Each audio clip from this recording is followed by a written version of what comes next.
25 to 5 on 2CC, and it is a Friday afternoon, which means if you've been paying very careful attention, you'd know that it's time to talk money with Luke Smith from Envision Financial. Good afternoon. Good afternoon. Good to see you back. And yes, it's good to be back, although I must admit I rather enjoyed 2 weeks in Queensland. The weather was very pleasant, and it's a little bit cooler here in Canberra. Just a touch, yeah, just a touch. Look at the weather today. Oh, it's been really nice today. Smashing, and we're going to maybe play golf tomorrow, so it'll bucket. No, it's going to rain tomorrow. Yeah, I can promise you that. But there you go. Big man's not happy about that. You can play golf in the rain, can't you? Just wear a big coat, it'll be right. Stay home with it. Stay home with it. We're talking about where we should hold our assets when we make investments, and of course, there's a range of different kinds of investments you can make. So I suppose there might be a range of different answers to this question. Look, exactly right, and I think this is more just about raising the awareness of things, because I'm finding of late, with 30 June approaching, a lot of people are preparing for the new financial year and looking to try and either build, borrow or extend on their portfolios. And I thought just throwing around some ideas just to get you thinking about not just what to buy, but where to buy it. Because we spoke last week about using a family trust, and that's one example of a vehicle that can hold an asset, and there are some advantages and disadvantages of any structure that you want to use. So I'd rather people know that they're available and just ask the question, because the sad part about some of this is they'll go and buy something, put a deposit on something, and then go, oh, can I just put it in there? And you go, yeah, sure. Do you want to pay stamp duty again? No problems. Or the entity that you want to use won't allow you to buy that sort of thing. So you need to keep in mind that whilst there are various ways to buy things, which could be in your own name, in joint names, tenants in common. Now that's one that gets confused a lot. So we own something jointly, you and I own it, and if I die, you own it after I pass. It passes to the surviving individual. Tenants in common says, I own 50% of it, you own 50% of it, and if I die, my estate owns 50% of that entity. It doesn't transfer to the other person. So whilst the name jointly is used, it's something that is very, very different. Yeah, I always get those mixed up. Joint tenants and tenants in common, two very different things, and very easy to mix them up. Yeah, exactly. So you need to, again, start with why and come backwards from there. We could also then go and buy things in a family trust. We could also go and buy things in a company. You could also go and buy something in a self-managed super fund. So it really depends, as I say all the time, why am I doing something? Where am I going to hold it? And then what am I going to buy? Because you want to come at it and say, what is my strategy? What is my structure? And then what is my investment? Because like the tyres on a car, you wouldn't walk into Bob Jane, get a 20-inch tyre, and then stroll down to BMW, drop that on the counter and say, hey, what does this fit on? Nobody buys a car like that. And if you did that at BMW, they'd probably laugh at you. But you'd also then realise that half the room that you may like have a different size tyre. So you have to understand what you're going to buy and where you're going to buy it. Some of the advantages of a trust, as we said last week, you can distribute income to multiple people. You can distribute capital gains on the sale of an asset. So what if you bought an investment property inside a trust, held it for 20 years, and like most people do, they go, oh, I'm going to own 99% of it because I need the tax deduction because of my salary. But then when you go to sell it, you're now got 99% of the capital gain tax problem. And they go, oh, I didn't think about that. So you need to think with the end in mind. So you need to think long term. Benefits of a trust. I might get some of that income. You might get some of that income. My mum might get some of that income. My sister might get some of that income. Your nephew might get some of that income. And as the name says, a discretionary family trust gives you the discretion to distribute something on paper. Because a lot of parents go, I'm not giving my kid that money. You're not going to. It just gets added to their tax return. The money stays in the bank. Exactly. Okay. You could also buy things in a company. Now, there are different tax benefits of holding something in a company. There are different income tax benefits because anything that you earn is capped at the company rate of 30%. So if your marginal tax rate is more than 30%, buying something in a company may save you some tax over the time that you hold the asset. So again, what am I buying and how long am I going to hold it? You could buy something in a self-managed super fund. Right? So you don't do this. You don't go to an auction on the weekend, put a deposit down in your own name and then come to somebody like me on a Monday and go, hey, can I just buy that off myself and put it in the super fund? Because that's and there's going to be some tears. Yeah. Well, the answer is yes, you can, but it will cost you a lot, and it will be very difficult. In that example, the flat answer is no. That ship sailed. Unlucky. Right. So there are flexibilities with certain structures that you can take advantage of, but I always preface things by saying have it set up before you make the acquisition, because you need to be prepared so that you have your paperwork in order with your I's dotted and your T's crossed, because that is very, very important when you start to talk about things like a super fund. Now, extending out on that super fund, we're not just talking about physical property. So you need to think about, where am I going to hold a listed share? Can I hold it in my own name? Yes. Can I hold it in joint names? Yes. Could I hold it in a trust? Yes. Could I buy it in a company? Yes. Can I buy it in a super fund? The answer is it depends. And I say that because not all super funds offer the same investment menu. Right. And we spoke about this a couple of weeks ago. You need to look under the hood of your super fund and say, hey, I'm in the ABC super fund. Does it let me buy this? So self-managed super funds are great for self-employed people that want to own the premise they work out of, or to buy physical, commercial or residential property. A normal super fund won't let you do that. So you need to understand the structure you're going to hold the asset in to see if it's actually available. Another local example, say you're in the PSSAP, right? Government fund, 4 investment options. Can I buy a building in there? No. Can I buy shares in there? No. Can I buy listed investment companies in there? No. Can I buy ETFs in there? No. There's heaps of no's when it comes to choice with the PSSAP. But as I've said in the past, does that make it bad? Not necessarily. For the same reason I don't drive a Mini at 6'5", it's just not right for me. So make sure you've got an understanding of what you want to buy and where you can hold it well before you engage the paperwork, the purchases and the various costs of acquisition, so there's no surprises. Now, would you believe a listener has called in with a question, and Annette wants to know, can you put money into your super if you are already retired, and does it have to be before the end of the financial year? So the answer to that in general terms is yes. There are some caveats, because depending on how old Annette is, for example, under the legislation at the moment, Annette can put money into superannuation where she is under 67 years of age. Over the age of 67, she will need to meet a work test, which is 40 hours in 30 days, and then she could make a contribution.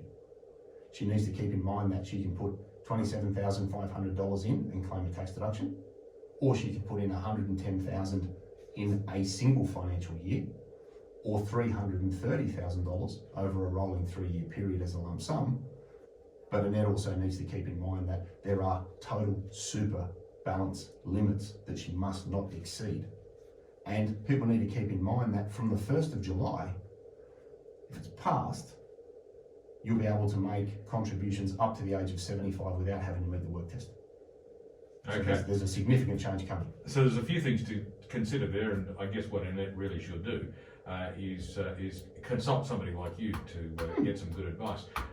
She also says, is there a certain amount she can put in at one time? Apparently she was told that she can put in $43,000, but she thinks she has to do it before the end of the financial year. Well, again, it depends, one, on the type of contribution, and two, the statutory limits, which are $27,500 for a deduction, $110,000 for a non-concessional payment, which is money that is not tax going in, or potentially a $330,000 payment in one go where she's not claiming a tax deduction, provided she adheres to a couple of other rules and regulations. So it's pretty broad, and it's pretty hefty. All right. So back to our topic today, where should I hold my assets when it comes to investments? What are the things that people need to consider when making decisions about what structures they use? Yeah, so this is really, really important. So think about the duration you're going to hold the asset. So am I going to keep this long term, or is it a speculative punt? Am I going to be able to take advantage of something like a trust? Do I have people that I could distribute the money to beneficially? So whilst you can have a family trust, if you don't have anywhere else to pass the money, there's not a lot of benefit from the structure, you could argue. Also think about the tax implications inside the structure. Am I using a company? I'll pay tax at 30%.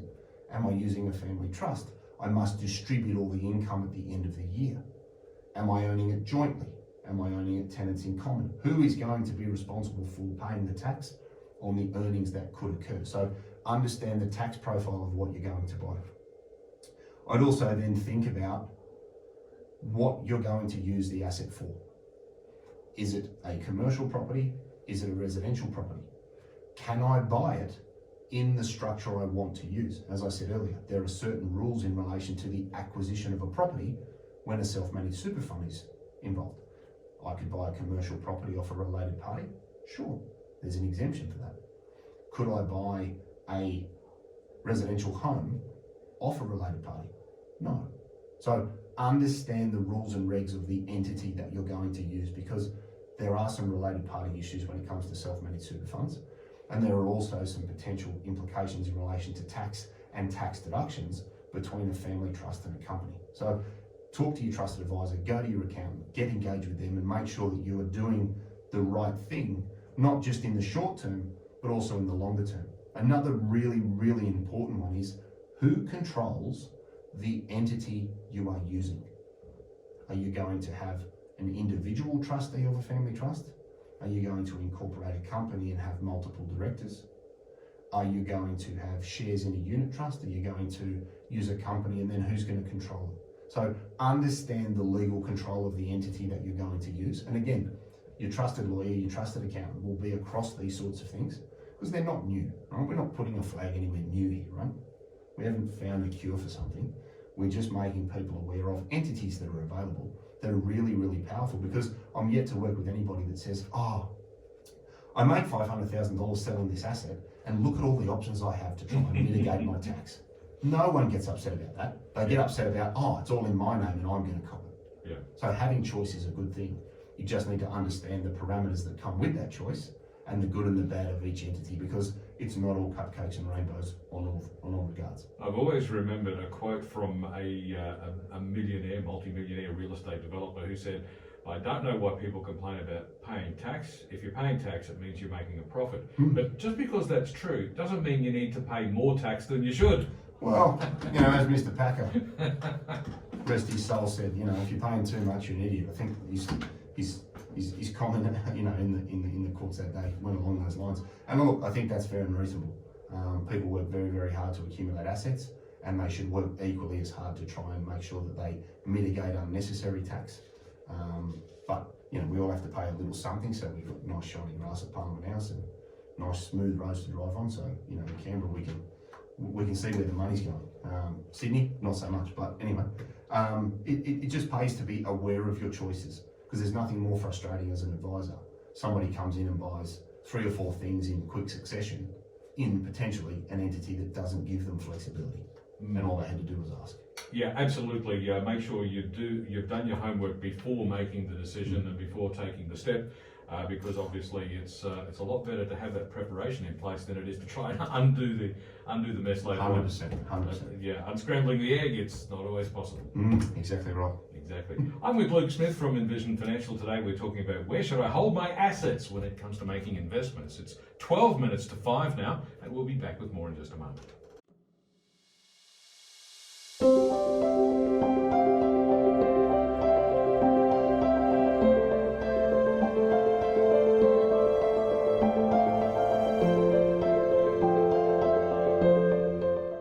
Well, it's about 8 minutes to 5 on 2CC, and it's a Friday afternoon, which means in the studio with me to enlighten me about financial matters, it's Luke Smith from Envision Financial. Today we're talking about where should I hold my assets when it comes to my investments.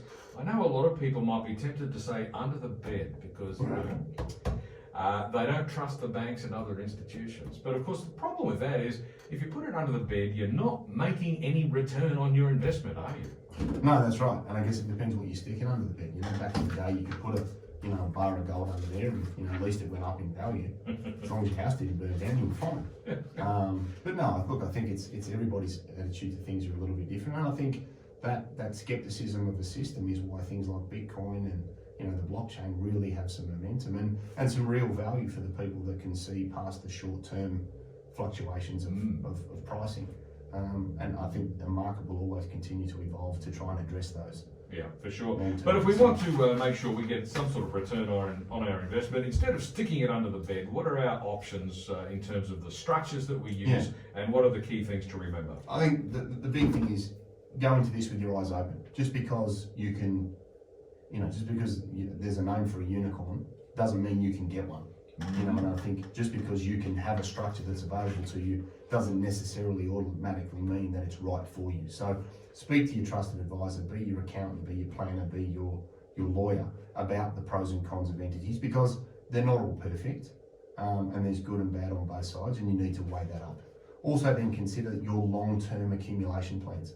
You know, a trust and a company can be great for amassing assets in a single entity, and then you have income and drawings and ways to fund yourself in conjunction with super and other assets. So think about the time frame you're going to be investing. Think about who's going to control the asset, as we said before the ad break. You can have different people have different functions in relation to the control of trusts. We talked about jointly owned versus joint tenants, tenants in common. Make sure you understand the ownership implications of the way you're buying the asset, because they're not all the same. Make sure if you're doing something with friends, there's written agreements in place and there's some sort of legality, because that always ends in tears. When it became, I thought you said, we agreed, you didn't, so write it down. And I hadn't considered that, because making an investment with friends, well, I'd be pretty cautious about that in the first place. But I suppose the same advice could even apply to make sure you've got written agreements if you're doing it with family members, because you know, you can have the same sort of problems. I mean, that's not written agreements, that's a blood oath between family members, because that one turns to tears in a heartbeat. So, you know, for all the mums and dads out there that go, oh, I'll just lend Billy $100,000 to buy his house, write that up. You're a creditor. You need to be recognised. Or put a caveat over the property. Speak to your lawyer about that, because that's a massive, massive problem. Because if Billy and Sharon end up getting divorced, and the house gets cut up and it goes 50-50 between the two of them, and you're out of pocket $100,000 without an agreement, oh, nobody likes an in-law and outlaw that much. So make sure you've got it documented, because you need things to be recognised in the eyes of the law, but also to protect yourself and the people that you're involved with. Also, don't just do something because everyone else is doing it. Bring it back to your why. What am I doing? Why am I doing it? Where am I going to do it? In that order. Just because your mates go and buy something doesn't mean you have to go and do it or use that entity. You find that one a lot with self-managed super funds. People come in and go, I'd love a self-managed super fund, thanks. Why? Well, all the lads at work have got one. Oh, okay. And you all drive the same car and have the same wife and the same children and the same holiday home, and do what's right for you. Don't just do it because someone else is. And the big one here is make sure your estate planning addresses the structure you've created. So speak to your family lawyer, because if you die, you want it to pass the succession route that you prefer. Really important to understand that. Fantastic. So, Luke, where can listeners get more information? Yeah, so look, if you're unsure, if you plan on buying something, it doesn't hurt to ask the question before you pull the trigger. 6260-4749 is the office number. Envisionfinancial.com.au, that's Envision with an E. We've got the Knowledge Centre there. There's a resource tab. People can subscribe to that for free.